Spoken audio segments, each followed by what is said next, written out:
오늘은 우리가 중요한 것이 이 명예와 치욕이라고 하는 개념인데요. 왜냐하면은 명예라고 하는 것은 주인의 명예는 종의 명예와 관련돼 있죠. 그러니까 주인이 보낸 종이 치욕을 당하면 주인이 치욕을 당하는 거거든요. 그래서 이 사건은 명예와 치욕에 있어서 그 사람들의 가치관 중에 가장 많은 영향을 미쳤던 것이 명예 문제인데, 이게 이제 걸리는 문제이기 때문에 우리가 조금 생각해 볼 필요가 있습니다. 명예에 도전을 받으면요. 근데 실제로 그 사람들이 명예에 도전을 많이 했었어요. 그 당시 사람들이. 마치 이런 거랑 비슷합니다.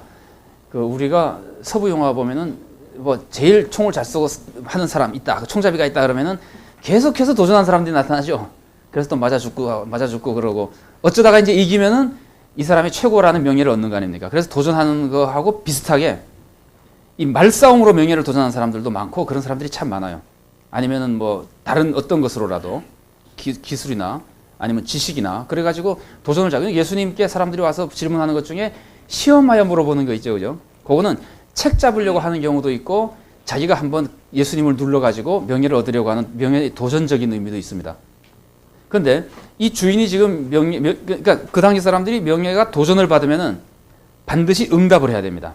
응답을 해야 되는데 무시하는 것도 응답일 수 있어요. 그러나 벌써 주위 사람들이 딱 보고 있기 때문에 무시하는 것이 이게 여유만만하게 무시하는 것인지 벌써 무시하는 것 자체로 명예가 깎이기 시작하는 것인지가 다 다르거든요. 근데 대체적으로는 눌러버리는 게 제일 좋습니다. 도전하면은. 그러니까 예수님은 도전하는 사람들을 참 잘 누르시죠. 예수님이 말싸움에서 진 거 봤어요. 지질 않습니다. 그것도 그냥 한번 반문 탁 해가지고는 아무 소리 못하게 만들기도 하고, 여기도 보면은 그런 장면이 많이 나오는데, 근데 이제 응답을 해야 되거든요. 명예를 도전받으면. 근데 이 농부들이 소출을 내지 않은 것은 명예에 대한 도전이에요. 아주 심각한 도전이고, 더군다나 종들을 막 때리고 죽이고. 그러니까 한 번 정도 어떻게 응답할 것인가. 그러니까 주인이 처음에 명예를 훼손받았을 때 어떻게 응답하죠? 어떻게 응답했냐면은 다른 종을 보냈습니다. 다른 종을 보낸 거는 괜찮은 방법인 것 같아요. 한 번쯤 나는 이렇게 자비로운 사람이다.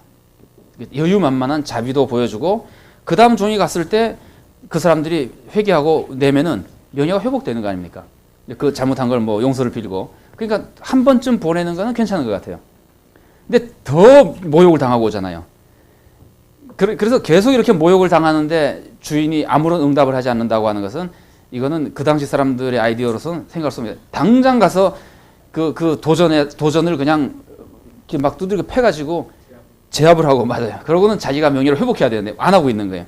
근데 그런 그 사람들의 사회적인 가치관이랑 좀 다르다고 하는 것을 우리가 볼 수 있습니다. 어쩌면은 정말 많이 참으면서 아들을 보냈을 때 아들로라도 해결해서 명예를 회복하려고 했다고 볼 수도 있습니다. 그러나 그동안 참은 것도 아주 특이하고 거의 뭐 있을 수 없는 일이고, 더군다나 아들을 그 위험 속에, 사실은 그 위험 속에 아들을 혼자 보낸 것이야말로 명예를 회복할 수 있는 행동이라고 볼 수도 있어요. 이 사람들이 그래도 주인은 존중했었구나. 그러니까 아들에게는 꼼짝 못하는 거 보면은. 그러나 그것이 이제 전부 실패하죠. 어쨌든 징계도 하지 않고 세금만 받으려고 하는 것들도 그 당시 사람들이 생각하는 것과 다릅니다. 그러니까 명예를 상당히 많이 손상하는 것 같습니다. 그러나 마지막 장면을 보면은 그 명예를 단순히 회복하죠, 그죠? 아주 내가 힘이 없어 그런 것이 아니라는 걸 보여주고 회복하죠. 그러나 그렇게 오랫동안 하는 것은 그 당시 사람들의 관습에 이거는 지금 세금 받냐 못 받느냐 문제가 아니에요. 아까 제가 말씀드린 대로 돈을 잃는 것은 적게 잃는 겁니다. 그래서 우리가 재물에 관련된 복음서의 기사들을 많이 보지만, 재물과 관련해 가지고 재물을 어느 만큼 가지고 있느냐는 그 사람들이 대수롭지 않게 쳤습니다. 유대 사람들만이 아니고 그리고 로마 사람들도 다 대수롭지 않게 쳤습니다. 그 돈을 어떻게 이용하느냐를 훨씬 높게 평가했었습니다. 그래서 재물이 많으냐 하는 건 명예가 되지 못하고, 재물을 잘 써가지고, 그러니까 철저하게 재물은 명예를 위해서 써야 되는 거였어요, 그 사회가. 이제 그 정도로 명예를 중요하게 생각하는 거기 때문에 이 사람들의 농부와의 대결은 소출을 받았냐 못 받았냐는 재물의 문제가 아니라 명예가 훨씬 더 심각한 문제로 지금 제기되어 있는 겁니다. 그 다음에 머릿돌이라고 하는 거는요, 학자들이 연구하면은 우리는 그냥 모퉁이 머릿돌, 그래서 초석 같은 이미지를 많이 줍니다만은, 제가 사전들을 찾아보니까 종석이라고 부른다는데, 키스톤이라고 하는 거는 이렇게 아치형으로 이렇게 된 그 돌문들 같은 거 있잖아요. 거기 요거 이렇게 쌓아 올려 가지고 마지막을 딱 붙들어 주는 거를 키스톤이라고 그러고 종석이라고 그러고 초석은 그 주춧돌 같이 이렇게 기둥이나 벽을 받쳐주는 거. 특히 모퉁이의 머릿돌 같은 경우는 양쪽 벽을 이어주면서 받쳐주는 돌 뭐 이런 거를 의미한다 그래요. 근데 이 두 가지가 다 가능하다 그래서 어느 걸로 보는 게 좋은지에 대해서는 조금 의논이 나누어지는 것 같은데 중요한 것은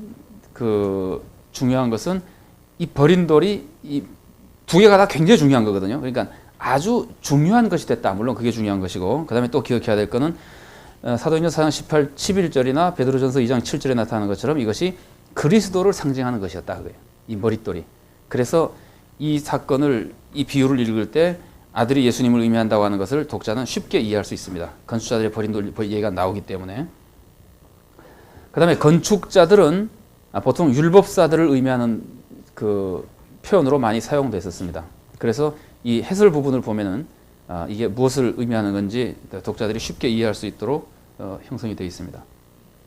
그 다음에 그 내부 지식, 이 마가복음 12장을 이해하기 위해서 중요한 내부 지식이라고 하면은 아까 말씀드린 대로 8, 9장의 순환 예고는 예수님이 순환으로 끝나는 분이 아니라 부활하시는 분이라는 것을 알고 읽게 되는 것이고 무화과나무를 저주한 사건과 성전 정화 사건은 이 일종의 권위 그 성전 정화 사건은 여러 가지 의미를 주는데 아까 제가 말씀드린 대로 성전 정화 사건에서 종교 지도자들이 안고 있었던 문제는 뭐였죠? 하나는 탐욕 같은 문제죠. 이게 재물에 대한 탐욕 때문에 성전을 거룩하게 지키지 않는 사람들이잖아요. 아주 고역한 사람들이거든요. 그러니까 탐욕스러운 모습이 있고 그 탐욕스러운 모습과 더불어 이 사람들이 그 뭐랄까 해야 되는 성전을 기도하는 곳으로 만들지 않았다고 하는 소위 말하는 경건한 하나님의 뜻을 이루려고 하는 것을 이루어드리지 못했다. 이런 점으로 볼 때 성전 정화나 무화과 저주 사건과 특히 성전 정화 사건이 종교 지도자들을 공격하는 사건이었기 때문에 이 사건과 이 비유를 읽게 되면은 소작농들이 바쳐야 될 열매가 어떤 것을 의미하는 것처럼 보이는 겁니다. 우리가 막연하게 하나님이 우리들에게 열매를 요구하신다 그러면 여러 가지를 생각할 수 있죠. 그죠? 다 맞습니다. 그게 틀린 건 아니고 여러 가지 생각할 수 있지만 바로 앞에 나왔던 성전 정화 사건과 연결해 본다면은 이 종교 지도자들이 심각하게 지금 문제를 일으킨 맺지 못한 열매가 뭐예요? 성전에서 기도하고 경건하게 해야 되는 것을 하지 않았다. 그런 것들을 여기서 이제 중요한 열매라고 한번 좀 생각해 볼 수 있습니다. 물론 이 사람들이 탐욕스럽게 살았다고 하는 것, 강도의 구례를 만들었다고 하는 것은 바른 삶의 문제를 제기한다고 볼 수 있고요. 이 강도의 구례에 대해서 한두 마디를 조금 하는 게 편리할지 모르겠어요. 강도의 구례라 그러면은 두 가지 의미를 가진다고 생각하거든요. 하나는 이 사람들이 성전에서 그 장사하는 것을 예수님께서 강도짓이라고 했었던 강도의 구례라고 표현한 것 중에 하나는 너희들이 아주 강도 같은 놈들이다. 이런 의미가 있다고 보거든요. 많은 학자들이 이렇게 생각합니다. 그럴 때 왜 그러냐면은 이 사람들이 성전에서 장사를 하면서 굉장히 폭리를 취했었어요. 어떻게 폭리를 취할 수 있었을까요? 되게 이렇게 생각합니다. 성전에 재물을 가져오면은 재물이 흠이 없어야지 들어가는 거 아니에요. 그럼 그 앞에 검사관이 있어가지고 재물을 가져오는데 군의 매점에서 산 것이 아니면은 점호받고 시키는 거예요. 집에서 가져온 거는 보기가 안 되겠네. 이 재물 못 드리네. 그러면 이 사람들이 멀리서 재물 드리러 왔다가 못 드리니까 얼마나 답답하겠습니까? 어떻게 하면 좋습니까? 그러면은 성의가 없는 얘기지만 학자들의 유추가 그렇습니다. 그거 저 군의 매점에서 사면 틀림없지. 그럼 군의 매점에 딱 사러 가면은 값이 몇 배겠어요. 그 다음에 돈 바꾸는 것도 굉장히 많이 예를 들면 우리가 1,000원을 100원으로 바꾸면 100원짜리 10개 주는 게 아니라 100원짜리 한 6개, 7개 정도씩 주는 한 4분의 1이나 반일 정도의 일당을 받아 먹었다 그래요. 이 돈을 바꿔주는데 돈을 왜 바꾸죠? 예, 성전에 바칠 수 있는 돈은 정해져 있잖아요. 세겔만 바칠 수 있거든요. 그러니까 이제 헬라 돈 쓰다가 그걸 그냥 못 바치니까 바꿀 때 그렇게 많이씩 떼어먹고 바꿨다. 그러니까 이 사람들은 윤리적으로 지금 문제가 많이 있는 사람들입니다. 탐욕 때문에. 그것 때문에 그랬다고 보는 견해가 하나 있고 또 한 가지 좀 독특한 견해는요. 여러분 강도들이 강도짓을 어디서 합니까? 자기 소굴에서 합니까? 딴 데서 합니까? 딴 데서 하죠. 속으로 뭐 하는 것이죠? 강도들이 도둑질 잘 하고 나서 편하게 쉬는 것이죠. 강도들이 제일 마음 편한 곳이 거기죠, 그죠? 도둑질 할 때는 좀 불안할 거 아니에요. 이거 좀 잡히면 어떡하나. 그런데 소굴에 딱 들어와서 굴문을 막고 나면은 마음이 편하잖아요. 도둑질한 건 많겠다.